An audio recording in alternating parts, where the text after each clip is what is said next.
So I'll call the meeting to order. It's 1 minute after 2, and we have received regrets from Gary, and we are still expecting Jesse. Before a moment of reflection, I'd like to ask Sabrina to recognize a couple of recent deaths. So the Blue Mountains Public Library had 2 deaths this week, Bud McCannell and Desiree Garrison. So Bud was instrumental in the town's purchase of the Craigleith rail station when it was closing as the Depot restaurant. He continued on with a small group of volunteers, and they raised $750,000 to be able to renovate the building in 2007. And then when the Craigleith Heritage Depot opened in 2008, Bud continued on as a museum advisory council member on that board for 10 years, and often he was sitting as the chair. The other person that we lost last week was Desiree Garrison. Des was a library staff who joined us in 2016 from Alberta. She was one of our front desk staff at Ellie Shore, and she did fill in at the depot as well. So Des would have interacted with just about all of the patrons over the years at BMPL. After a long battle with cancer, we lost her last week. An announcement went out on the TBM e-blast and our library social media that was why the flags across the municipality were lowered to half-mast. So honoring Desiree and the service that she provided to the town. Thank you. So with that, we'd like to have a moment of reflection, please.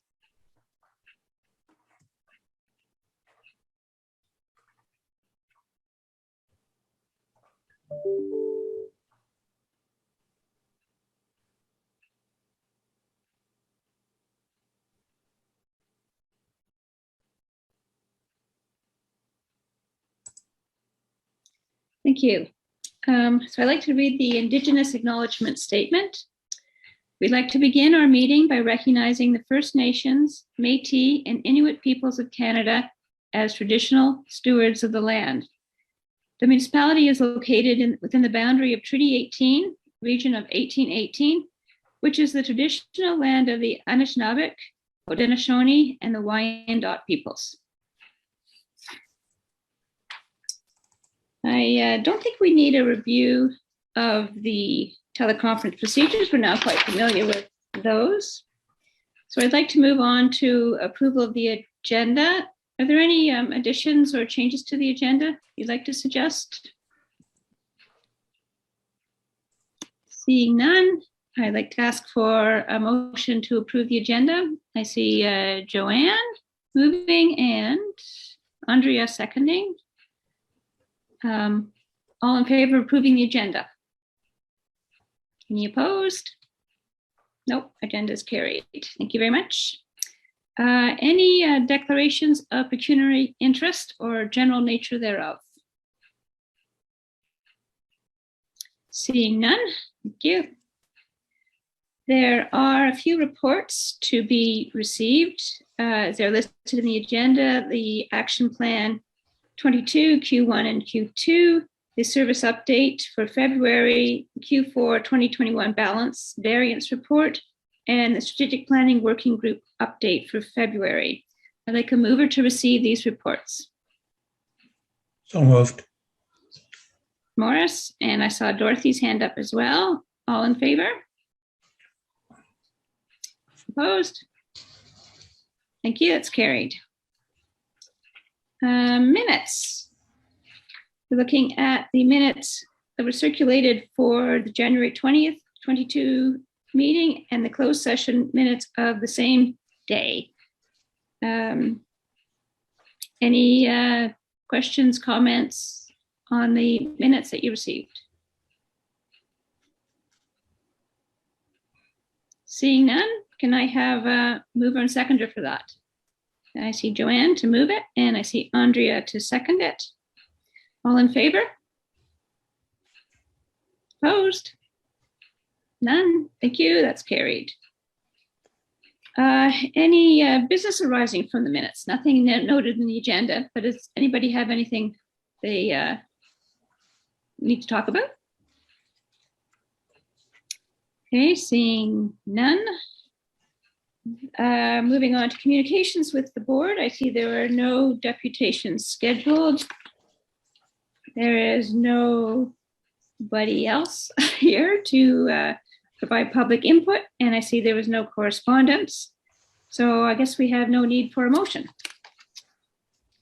Okay, so let's move on to the strategic plan updates and action items. The first one is the action plan 22 Q1 and Q2.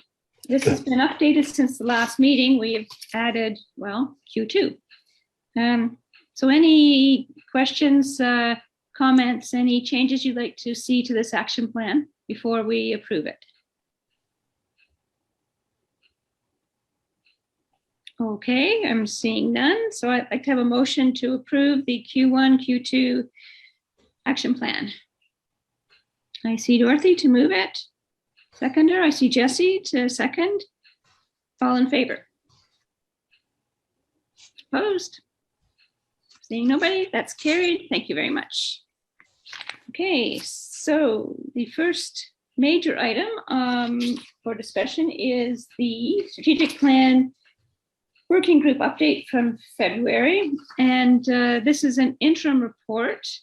As you know, the survey has gone out and went out shortly after the last board meeting and is due by the end of this month. So what's in here is really a synopsis of the responses to date.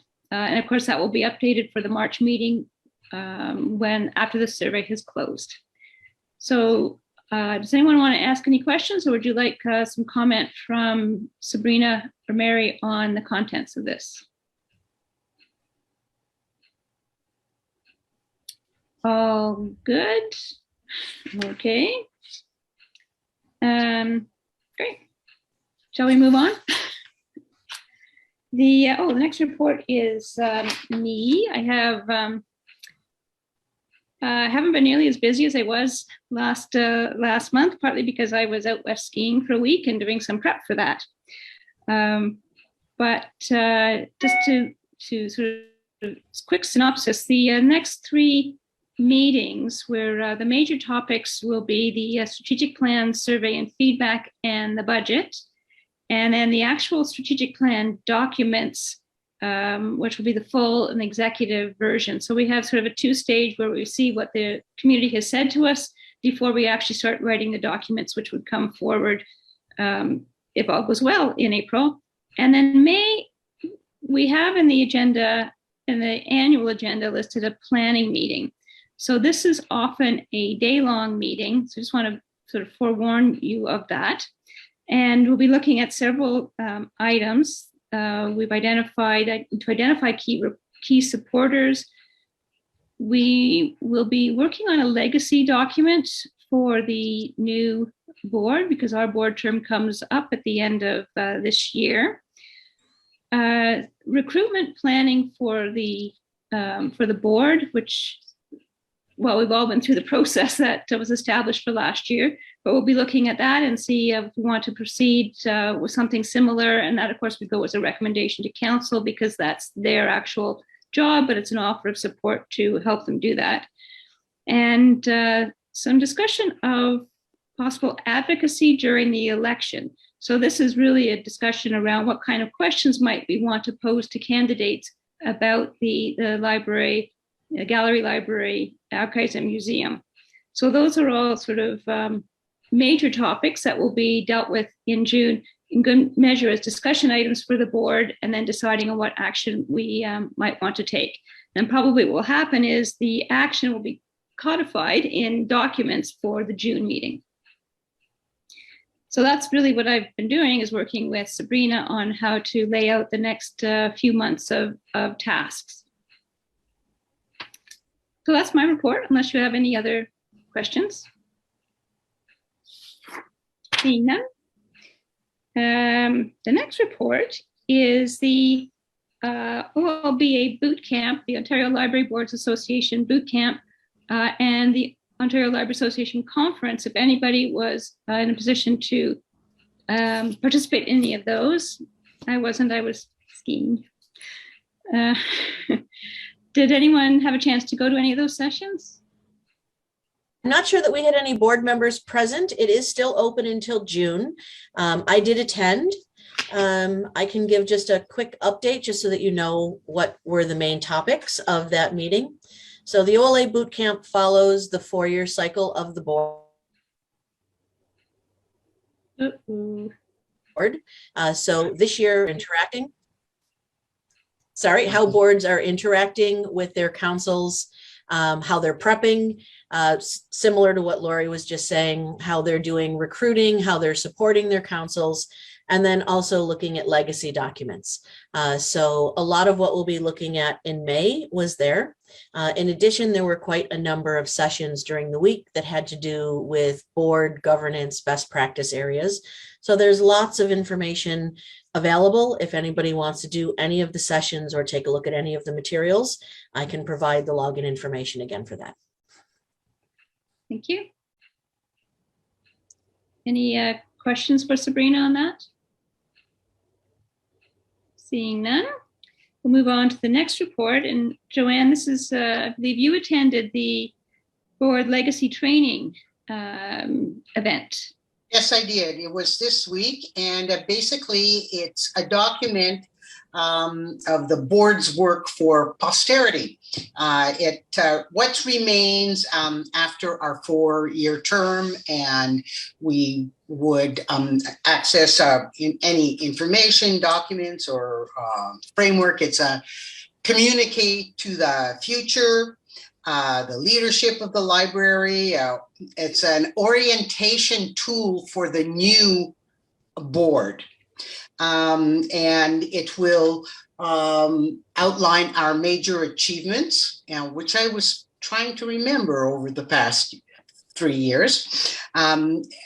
Basically, for me, it was getting here, and challenges. So rather than address a question of strengths and weaknesses, they spoke about our weaknesses being given the slant of challenges for the future, things that we were not able to achieve this time.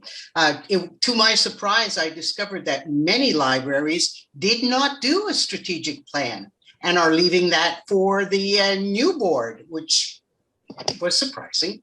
And anyway, it is the board's work in review, or an introspection, the relationship, our relationships, our partnerships, and our general recommendations for the future of the board.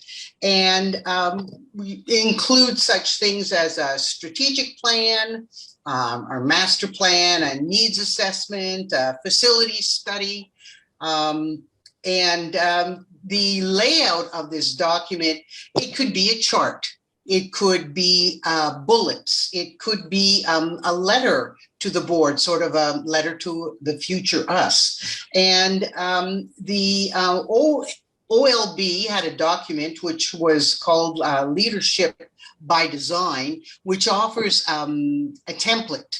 And that is a very helpful organizational tool, which asks questions, and we just fill in the blanks if we want to go down that road. So that what also blew me away was that they suggested that this document would take 8 months, minus our summer months, to complete. But I think we're much quicker than that. But maybe that's wishful thinking.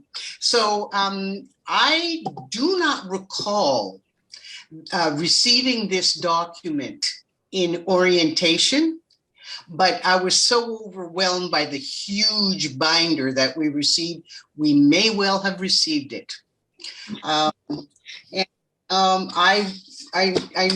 Sabrina mentioned, or you rather mentioned, that we would be working on this in May, and I would be interested in working on this document. It sounds like something I could handle rather than something huge like the strategic plan. Okay. The template from OLBA, that might be a useful one to guide our discussions in May. Do you know whether it's just on the website, or did you get something different? Or maybe that's a question for Sabrina. They did make the OLBA document available. They're also going to be making the slide deck available, so we can have both of those for our May meeting. And maybe that's something that I can present to the chair offline and see if that's something that you want to maybe bring forward before the meeting, so people are starting to do pre-thinking for the May meeting, or maybe we do it as a brainstorm together. Okay, great, thanks. Sorry, Joanne, and then Morris. I was so impressed by our annual report that Sabrina had the staff do by video, but and much as I would like to leave a visual legacy document, I think that is not so easy for us, and what this document means. In terms of the legacy document, do it in writing. Is that what you're suggesting? Well, I love the video that we did. Oh, no, not that we did, that was offered to the public. And going forward, for the future, I think video is kind of the way that reports are going to be done. But I think that is possibly beyond the board's manumit just at this time. Okay, I just wasn't sure whether you were suggesting the annual report should not be done in video, or you were still on the legacy. No, I'm still on the legacy. No, okay. No, Good, okay, thank you. Morris. Yeah, excuse me, a question for Joanne. In your opinion, do you think our library, the Blue Mountain Public Library, is a leader or a follower in all of this subjects you were discussing? Well, try and put it in a scale of 1 to 10. Okay, 1 well, being not so good. Several board assembly meetings. I perhaps because of Sabrina, I often felt that it was, for me, preaching to the converted, that we were right on top of our 4-year plan every time. What I found perhaps, and I don't know that it's necessarily the weakness of the board, because as long as I've been on the board, Sabrina has been bringing to the council our faulty sewage plan, the AODA that doesn't allow parents to easily transition to the reading area for toddlers, our inability to, after 4 years, have a faucet installed for a water station, etc. I don't know that those really is what the board lacked, but certainly they would be recommendations for going forward. And I don't know about rating us 1 to 10. I don't think we are followers, Morris, to answer that.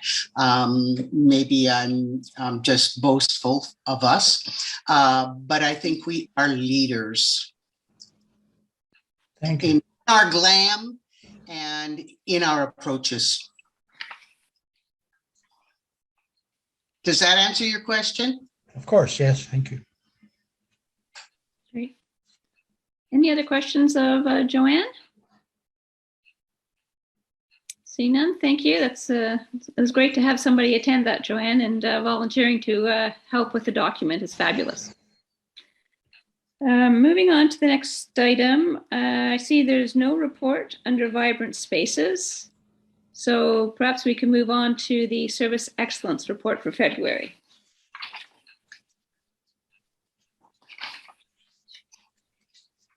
And I believe that would be Sabrina to comment. I have that one up now. We tried to do some of the changes that the board had requested for the new year, and I'll leave it to see if this is meeting those needs. If it's more confusing with too many numbers, if there's a different way that you want it. So in our first column, we have the current month, which is January of 22, because it's always a month behind. The next two are grayed out just to try to help to not see so many columns at once, but it's the previous month. So although it appears to be the year end, it would always be the month prior. So you have a comparison to how did we grow from last month. And then the third column that's there is if you were to compare this time last year, so January of 21. And then our final column, which is also in white, will always be those active numbers. So we start with the current month and we'll end with the year to date, which of course at this point is the same because we're only looking at the first month of the year. But those year to date will continue to grow. We've changed a few of the items that are in there that we think would be a little bit more useful. So hopefully these are things that make sense to you. It's areas that we've started collecting for this year. And I definitely look for any feedback if there's a better way that you would like that. Outside of that area. Sorry, Sabrina, Joanne has her hand up. Sorry. How do you calculate the visits to the gallery?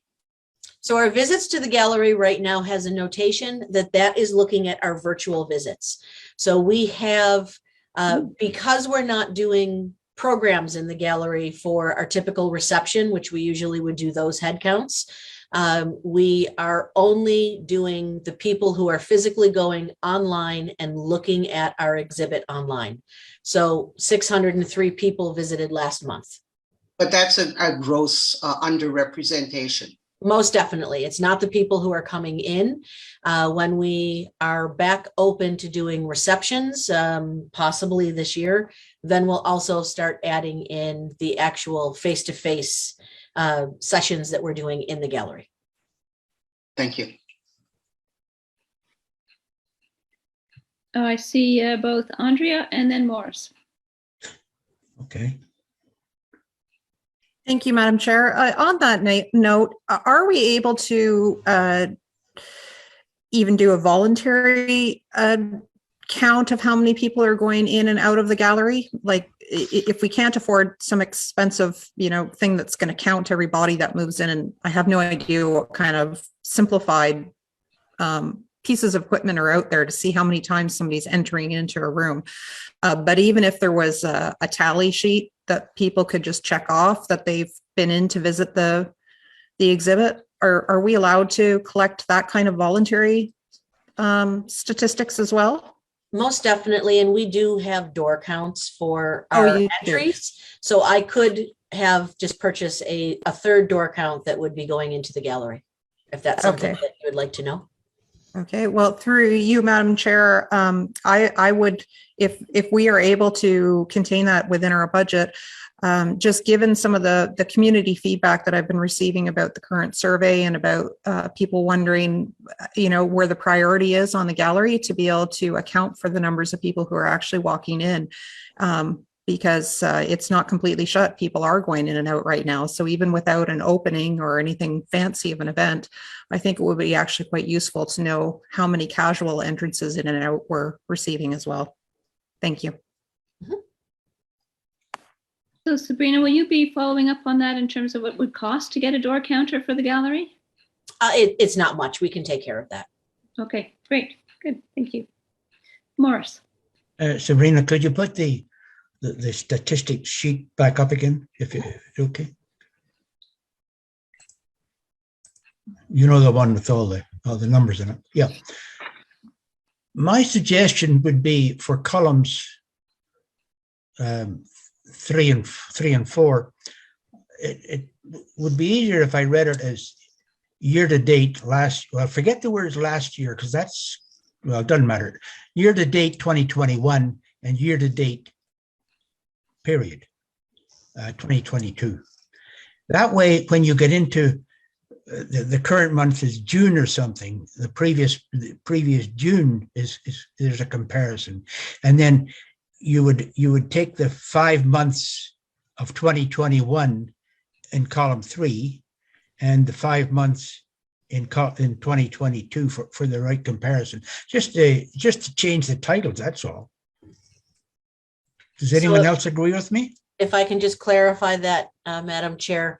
So the current month, the previous month, and then instead of doing this month last year, you would want to have the year-to-date totals of this time last year. Yeah, year-to-date, 5 months or whatever it might be for last year, or define the year. And then year-to-date 2022 is 5 months of 2022. Those are comparative numbers.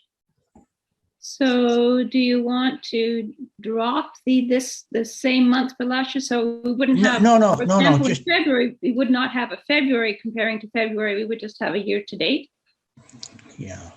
The only thing I look at it, what have we done in 4 months? What have we done in 5 months? What have we done in 6 months? And compare the 6 months of last year to 6 months of this year.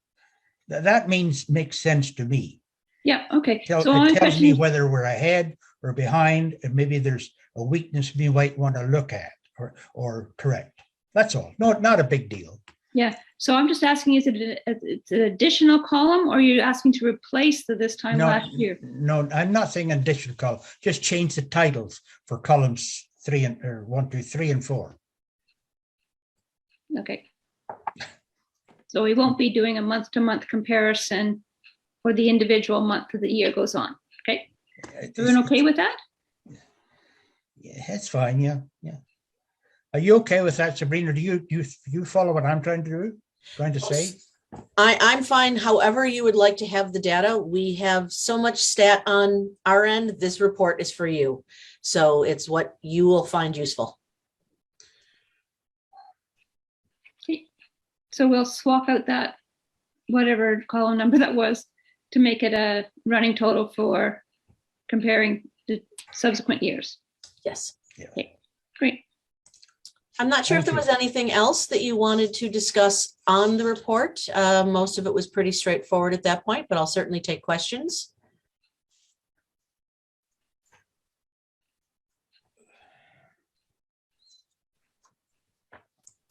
Would it be helpful to have the report back up on the screen for a minute? Certainly.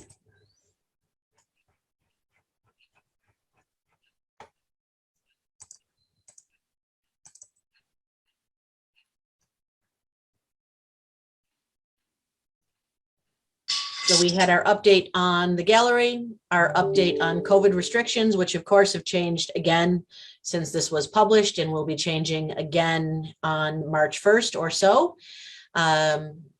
We have our update for our library specific services, and then our museum and archive services. And then a new feature that we have this month would be the community outreach, since we've created that new area within our organization. And then we have 2 graduations that we have for our staffing updates. Great. Thank you. Okay, any questions for anybody then? Okay, seeing none, I'd like to have a motion that we receive the strat plan discussions as information. You have a mover and a seconder, please. I see Andrea moving, and I see Joanne seconding. All in favor? Any opposed? Seeing none, that's carried. So moving on to other business, the first one is the Q4 2021 Balance and Variance Report. Okay, so this would be of December 31. It's not technically a year end. It's really focusing on the last quarter, although we won't see a lot of changes between here and what ends up coming from audit whenever that happens, May, June. We've reported on a few of these already, but we were successful for a bit over $81,000 of grants last year. Those were in the area of wages that we were able to bring in extra students and interns We're hoping that we will be able to have, again, a successful year in 2022. But based on the increases of wages that we had, we cut back the amount of applications that we applied for, just because we know that we have to put in a portion of those funds. So that way we didn't have to ask council for such a large top up for that 1 year. So we are not expecting to have 81,000, but we are hoping that we'll have about 4 positions next year instead of the many that we had this year. We also had a COVID support for CHD in the amount of 29,000. So that is looking at a lot of the losses that we had as a result of having to shut down and COVID purchases that needed to be made. It was specific for museums. And outside of that, we already know that there was the 425,000 that the town was able to secure through a grant for the CHD, and we expect that project to begin now in the spring. Outside of that, you have the variance report. I'll skip that piece, but I'll just point out some of our accounts. So we do have 2 investments. One has just matured just a few months ago. So we have our 2 investments with TD. We also have our development charges. This has not been updated since March 31st. We won't get that again until the December 31st has been approved through the audit. And we have a small portion of our capital expansion reserve that was left, and that was for feasibility studies. That will just continue to roll over. There'll be no addition to that or subtraction. That's just the funds that were left over when we did our feasibility study and space plan in 2018. And we have funds that are a reserve fund for CHD that we continue to slowly grow, and that's what we purchase our collections out of. And then the Library Legacy Fund is one that I've mentioned before. Although we report it here because it's in the name of the library, it's actually IT who spends that and uses that on the IT needs specific to the library. And that has not been changed in quite a number of years. Neither have we spent, nor have we gained any area. Outside of that, we have the summary. That is the first page is our operational. Then we get into our strategic planning and then our capital. So I'll certainly take any questions that anyone has on those. Are there any questions?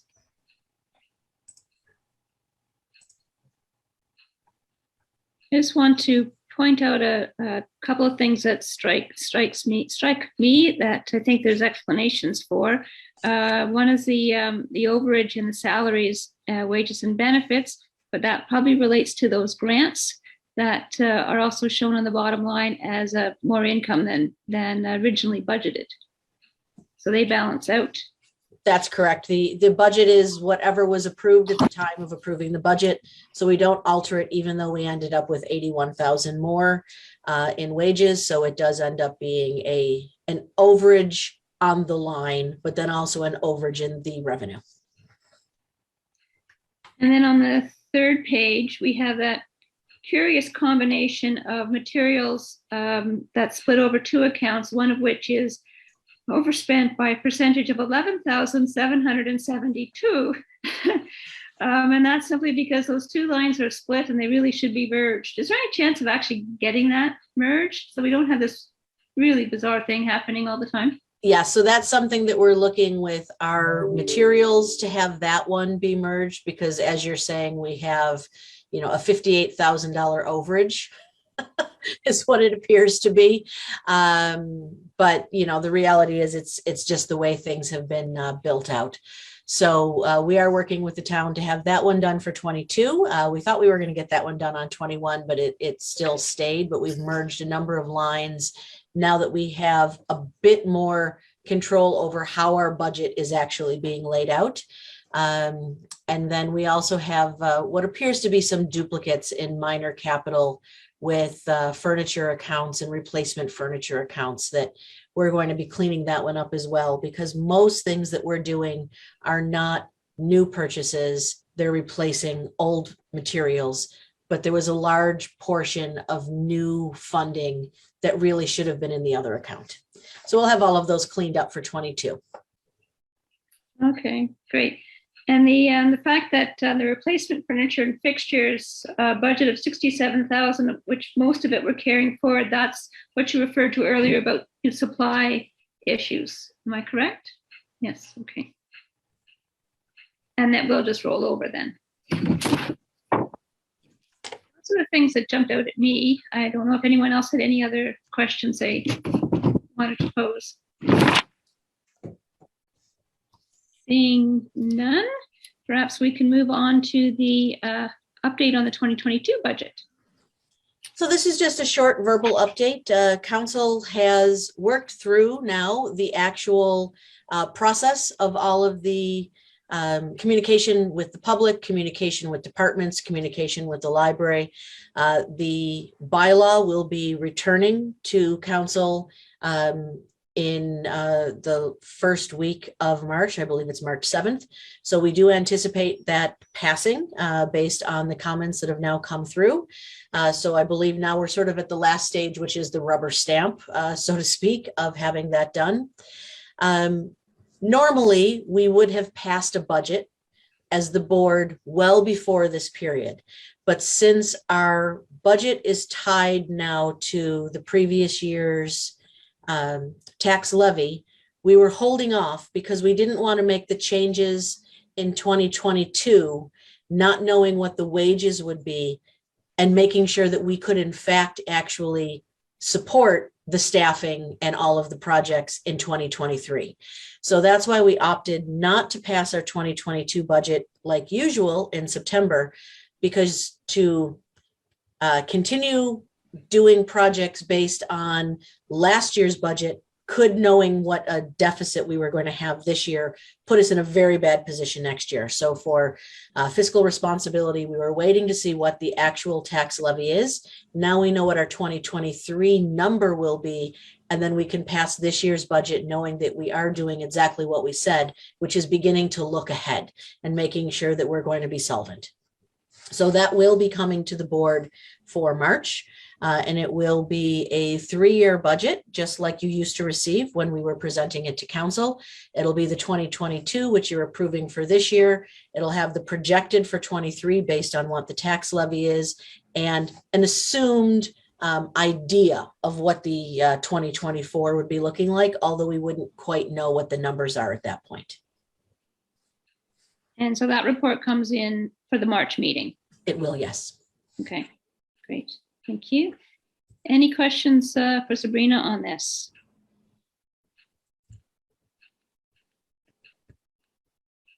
This is going to be a very fast meeting, ladies and gentlemen. But I kept you to 5 o'clock last time, so that's not a bad thing.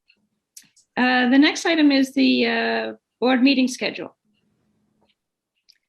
And that's really just confirming, I guess, the meetings that we've already laid out for the year. So what is it, the third Thursday, 2 o'clock, and every month except, I think we said May. Except, well, May will be a day-long meeting, correct? And then we do not do a meeting in December, and we do one meeting in the summer. And Sabrina, which is the month we said we would do? The July? We usually do July. Yes, will be, so that one. So there'll be, you get August off as well. Do we need a motion to approve that? Or that's, I thought that was done previously, but I could be wrong. It's done every year in January to just reconfirm that we're going to follow through with that. We didn't do it last month. I know it's in everyone's calendars, but I just wanted to confirm that we were still moving forward with that timing. Okay. So I don't believe that we need a motion, just that we're all confirming that.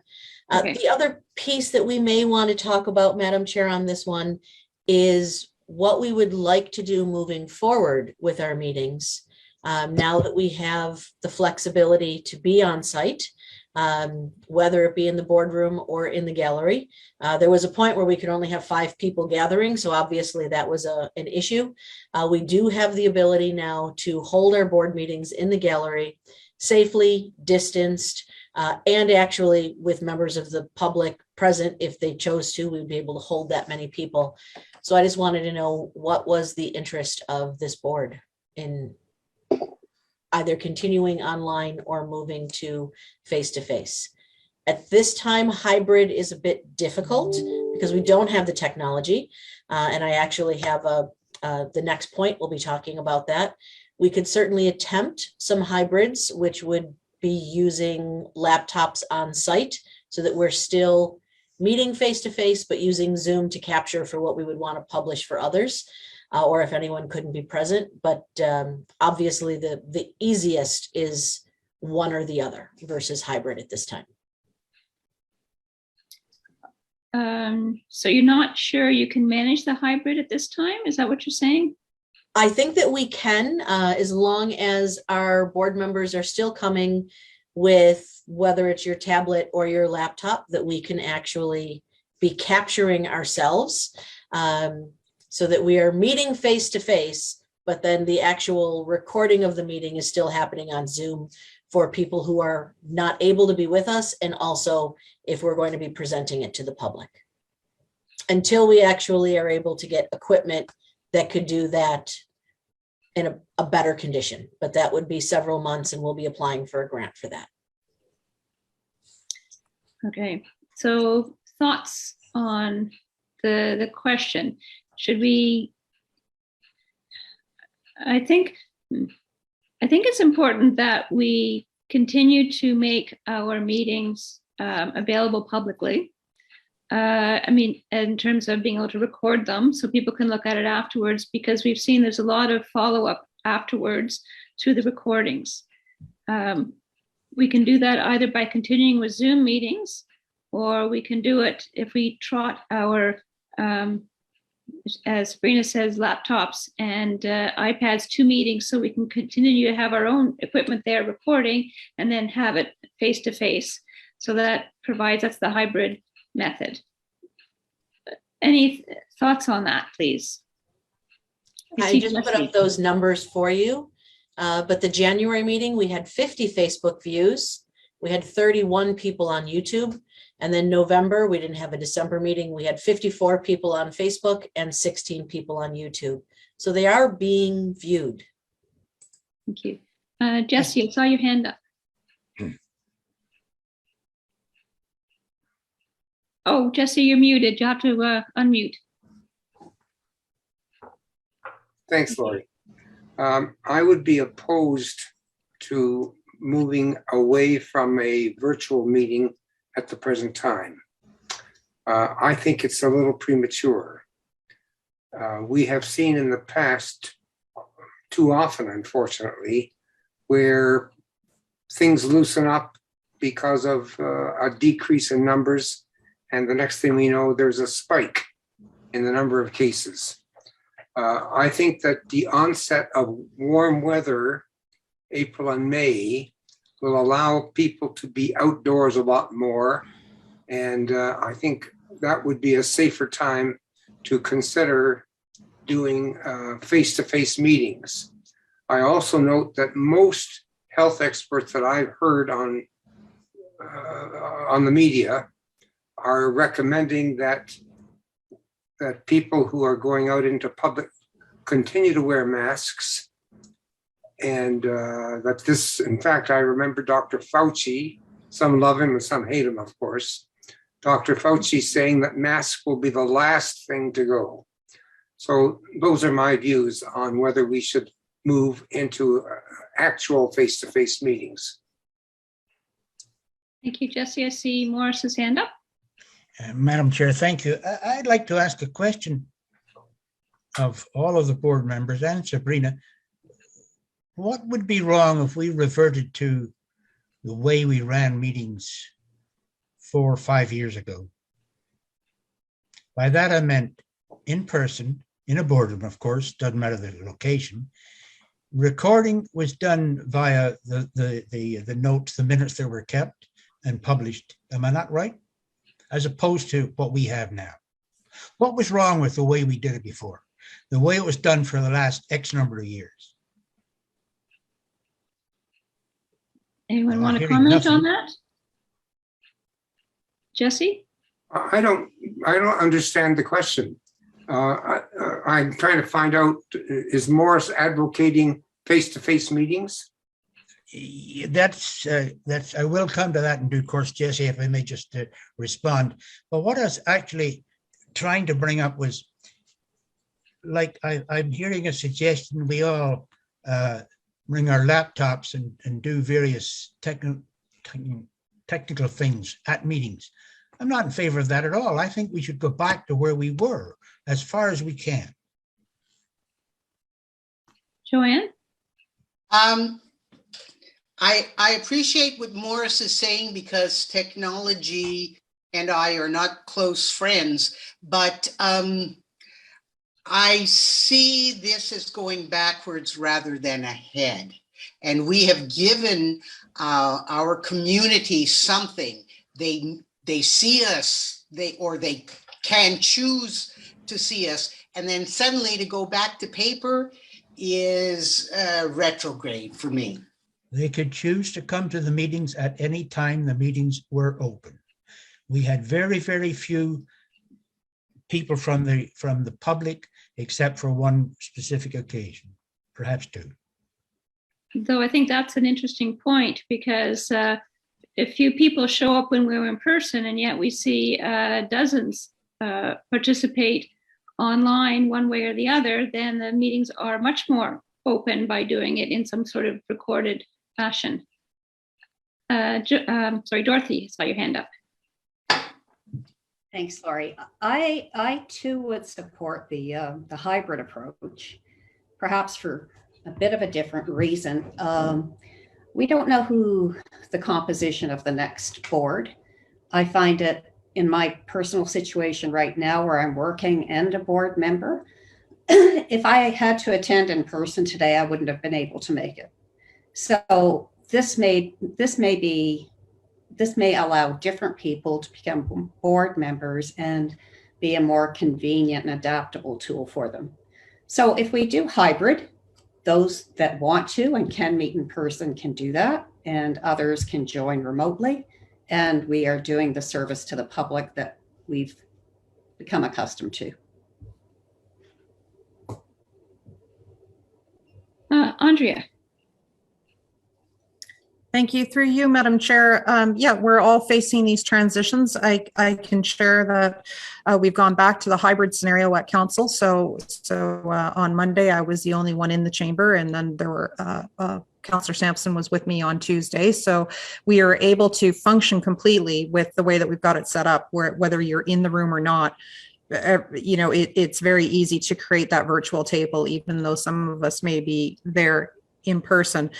What I've noticed also with council, as well as the conservation authorities too, is we are providing more of an outreach when people can watch from YouTube and watch from Facebook, and maybe even if it's not necessarily live, because this is the middle of the workday for a lot of people, to be able to catch up on it and be able to watch it in the evening, I think is excellent, because the more communication there is, the more people can actually participate and witness and view the board meeting in tandem with reading the minutes. You know, it allows them to zoom in on the ideas that are important to them that they'd like to be able to follow. So I like the hybrid approach as well. I'm comfortable with working with it. I'm not comfortable with people feeling that they must attend in person at this point in time, because we do still have some in our population who are going to be very cautious about what kind of interaction they're going to have as we ease out of things in terms of the pandemic. So I would prefer that we leave that as an option to people. It does work when we have I have my laptop screen open in front of me when I'm sitting in the council chamber. And what I do is I turn off my computer sound so that I'm using my microphone, and to make sure that you don't have double sound. And it works fine, because that way the public can see me directly rather than just seeing a big room with some small people in it. So it has worked so far for us. And if I may, that's exactly what we would do if we were going to do hybrid. We would either provide a computer or have your own with you. The microphone is used, so you're muting and unmuting when you're talking, just like we are now. The sound would actually be in the gallery so that we're all hearing it. The cameras itself would be capturing each of us in that space. Those that want that interaction of face-to-face are able to have that, and those that can't be with us would be on the screen, so you're able to see them. Very much the way council is doing it. I know many are doing that. We're hoping to purchase some equipment that will help with that and make it more commonplace and easy. Mhm. Sabrina has frozen for me. How about you guys? Yes. Yes, okay. Give her a second to see if she's able to come back as she did last time. She probably doesn't even know she's frozen. Actually, there is a question I was going to ask Sabrina that has to do with masks. So I know, Andre, you guys, when you're in council, don't have to wear masks and you're quite distant. I just don't know whether, given the policy at the library, because it would look pretty strange if half of us are in masks because we decided to attend in person. Does that affect you? Madam Chair, the reason why is because I have an independent workspace. They've put up plexiglass in between each of the council seats. I see. So when I'm seated at my council seat, I'm allowed to take off my mask because I am in my own area. If I stand up and leave that seat, I put my mask back on. The clerk and the deputy clerk are also in the room. They're out where the public has been in the past, and they are permitted to have no mask on unless somebody comes into the room. If a public member does come to attend, they need to put their mask back on because they're in the common space, whereas you probably can't see it on the screen, but council has been divided into these little work cubbies.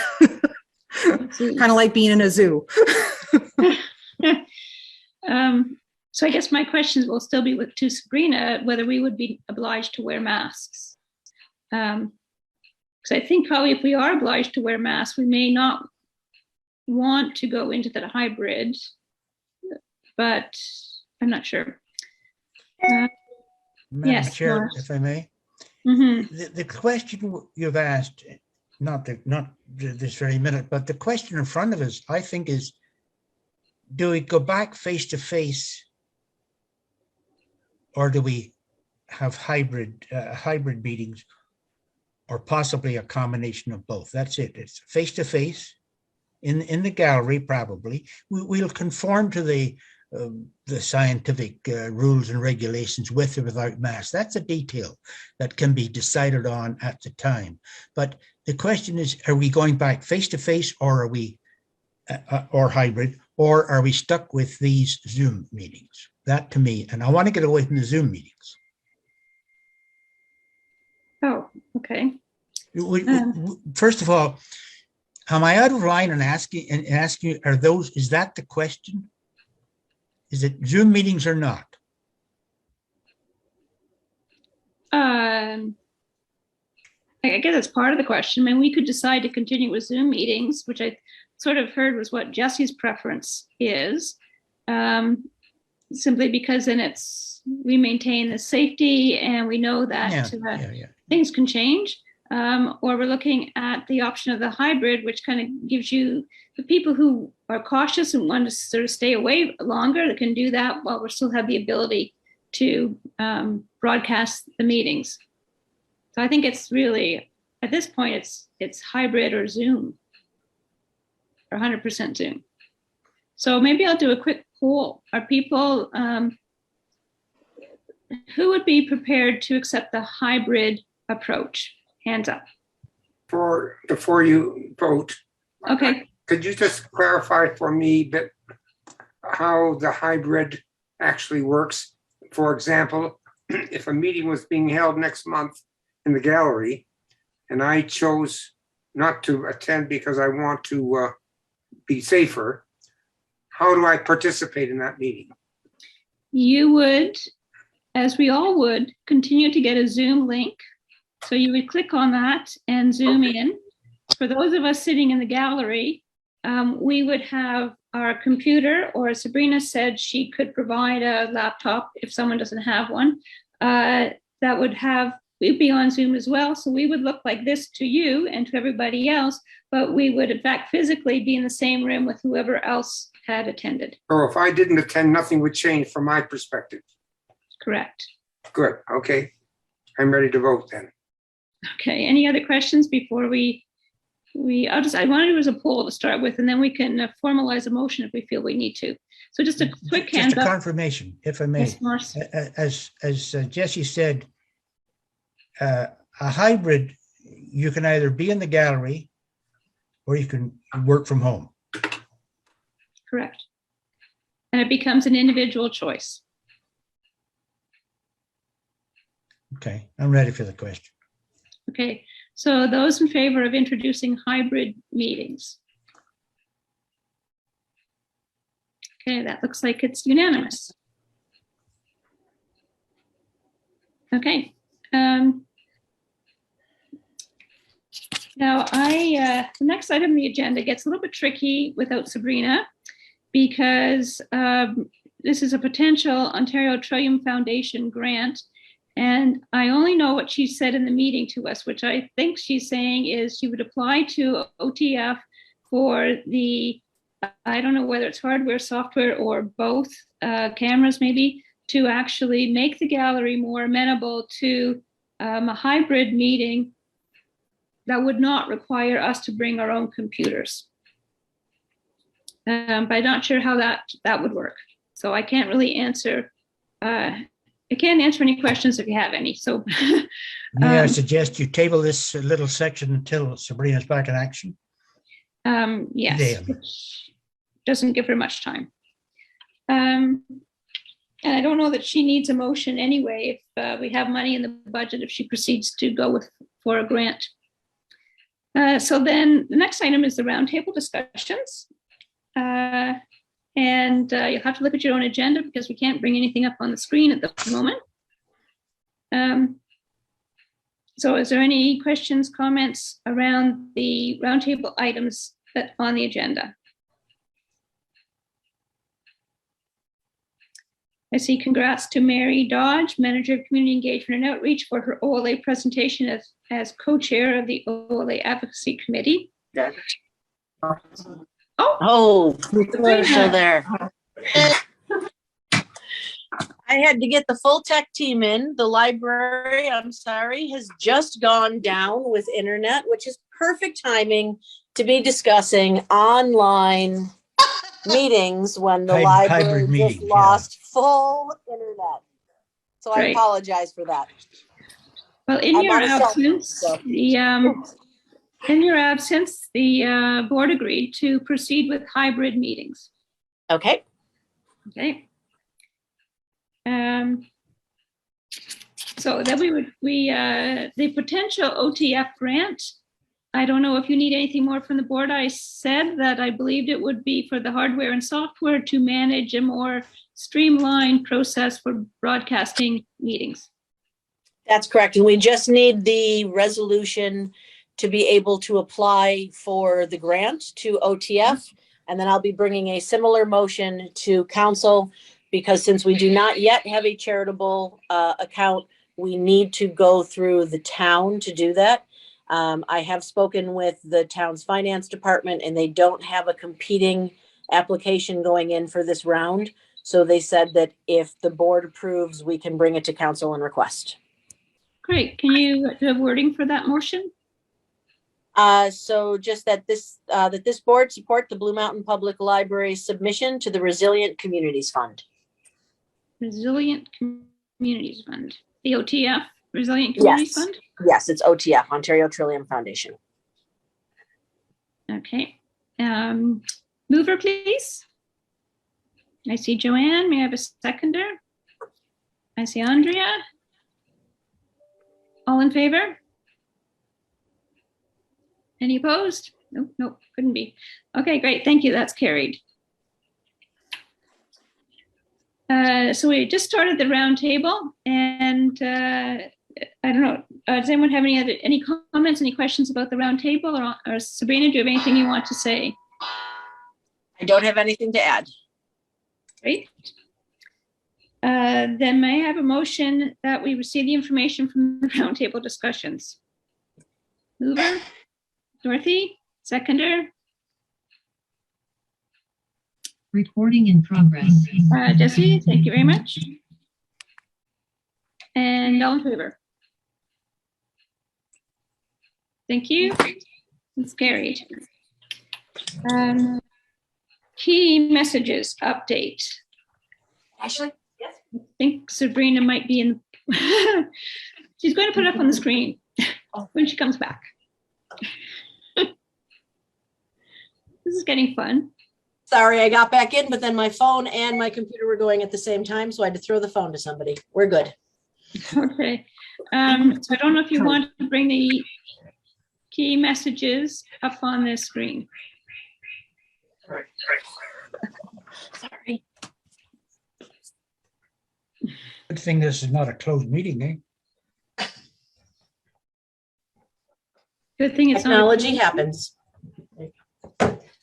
Good thing it's not a closed meeting. Oh, because she had to leave her office. Mhm. No, because we had somebody coming in like they did in Collingwood. Oh, yeah. Yeah. I do apologize for that. Not sure what happened at the library, but we all went down. Okay, you're able to bring the key messages up, Sabrina? Yes. Thank you.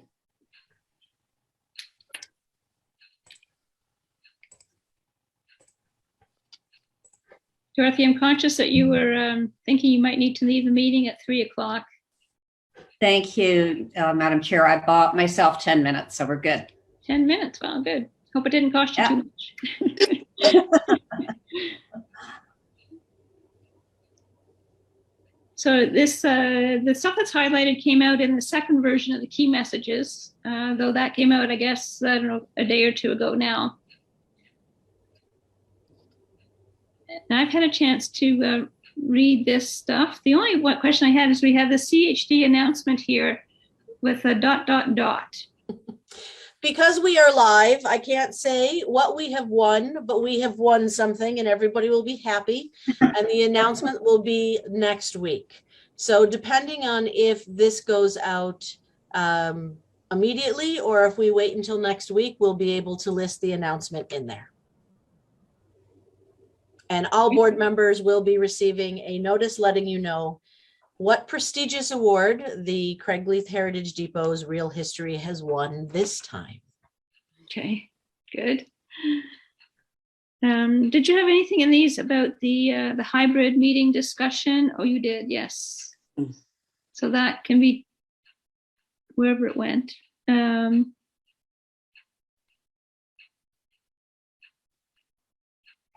There. So we can adjust that. Yes.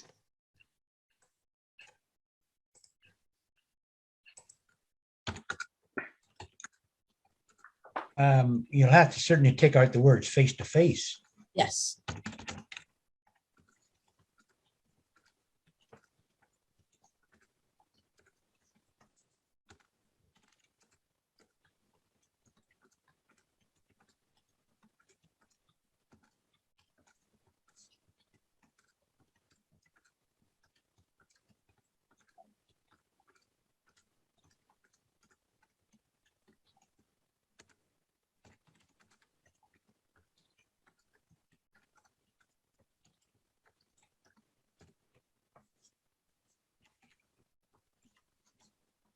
Great. Thank you. Is there any merit in mentioning applying for the OTF grant, or really not until we actually know if we get it, I suppose? Right. I would say waiting until we know. And that typically, since it's in April, is usually 6 months out. So we might not even hear until mid-November of 2022. So it'd be some time out. And the door counter question for the gallery. Again, should that be mentioned, or that should be something that wait till it's installed? I know we can put that in. We can order that this afternoon. Okay. If you put it in, if I may suggest, if you put it in, somebody's going to say, well, why didn't you do it before? Oh, Previously, we did not need to count physical entries into the space because we counted the programs that were happening in the space. Given that programs are more virtual right now than on site, it doesn't mean that the gallery is not being used. And that was something that was noted by some in the survey, that they felt that the gallery was not utilized. I mean, we all know that we're in a unusual time. We also know that things won't necessarily go back to the way they were in 2019, but nobody is talking about divesting in our gallery or in our museum. We are a GLAM. It is our mandate. It's a mandate that council has given to us. It's a mandate that our board has accepted. So the strategic plan never intended for people to be concerned about divesting in our GLAM services. There's always going to be some community members who feel that we don't need to do all of the services, but we have been doing this level of gallery service since 1995 when we opened. So it's not something new just because the term GLAM is new. I wasn't really questioning why we didn't. I said, if you put in some mention of a new door counter being purchased, somebody undoubtedly will say, well, that's something you should have done 5 years ago. Oh, no. 5 years Yes. ago, it wasn't needed. So I'm comfortable answering that question if somebody wants to say that. Joanne, you have your hand up? Yes, could we have the door counter under vibrant spaces, please? That's where Yes. we've got it on the screen at the moment. So you're going to add a little bit of, you don't have to do it now, but you'll be adding a bit of information about the door counter. Yes. Okay, thank you. Any other suggestions for the key messages? Seeing none, may I have a motion to approve the release of the key messages? I see Joanne's hand up, and seconder, please.